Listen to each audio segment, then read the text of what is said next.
Selamat pagi, salam sejahtera untuk kita semua. Puji syukur kita panjatkan kepada Tuhan Yang Maha Esa atas rahmat-Nya yang diberikannya kepada kita.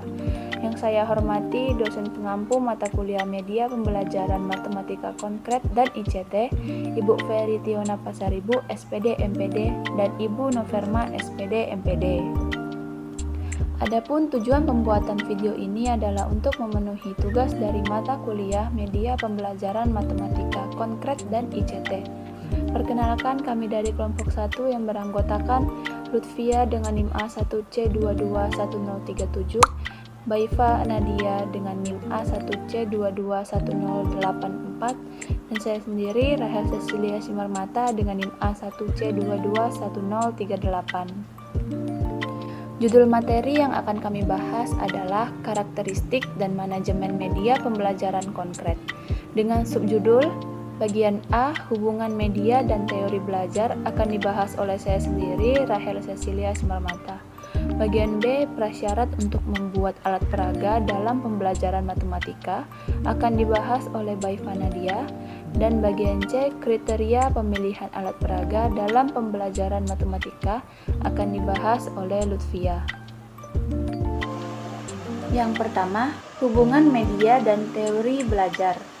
Dalam pendidikan, dikenal banyak teori belajar yang dirancang sebagai model belajar yang berasal dari temuan ahli psikologi dan pendidikan dengan tujuan untuk mencerdaskan manusia. Teori belajar dirancang agar proses belajar lebih efektif, di mana tiap teori ada kelebihan dan kekurangan, sehingga peran guru yang menentukan suatu teori belajar ada sebagai suatu keharusan. Seorang guru harus memiliki kemampuan merancang strategi pembelajaran yang tercakup dalam teori pembelajaran, yang cocok untuk minat dan taraf perkembangan siswa, termasuk memanfaatkan media pembelajaran. Bertujuan agar dalam proses mengajar terdapat kegiatan membimbing siswa agar berkembang sesuai tugas perkembangannya, memotivasi siswa, serta melatih agar siswa memiliki kemampuan inovatif dan kreatif.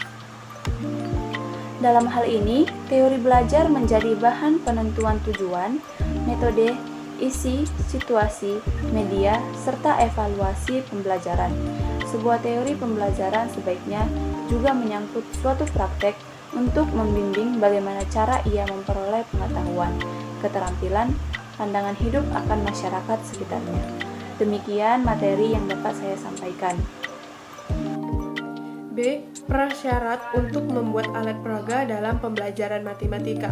Dilihat dari segi wujudnya, alat peraga matematika dikelompokkan menjadi alat peraga benda asli dan alat peraga bukan benda asli atau benda tiruan.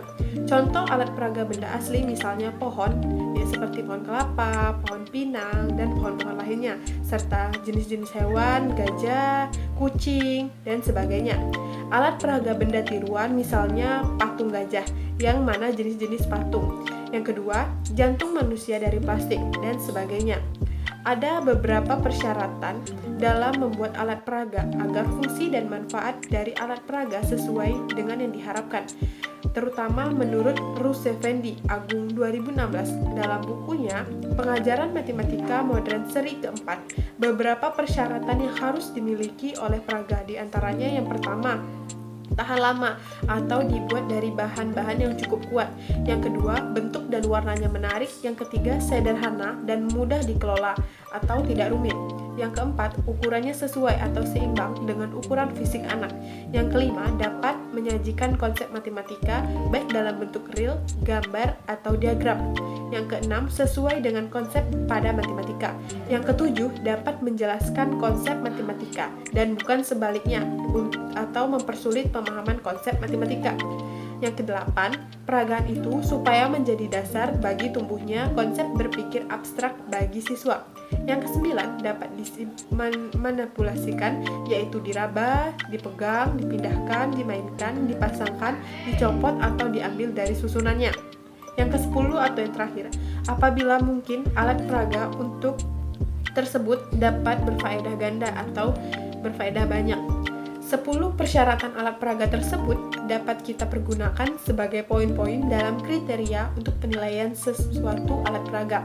Menurut Rus Effendi, penggunaan alat peraga tidak selalu membuahkan hasil yang baik, lebih menarik dan sebagainya. Ada kalanya alat peraga tersebut menyebabkan kegagalan dalam belajar, yang dapat dilihat bila yang pertama generalisasi konsep abstrak dari representasi.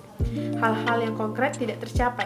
Yang kedua, alat peraga yang digunakan hanya sekedar sajian yang tidak memiliki nilai-nilai, yang tidak menjunjung konsep-konsep dalam matematika.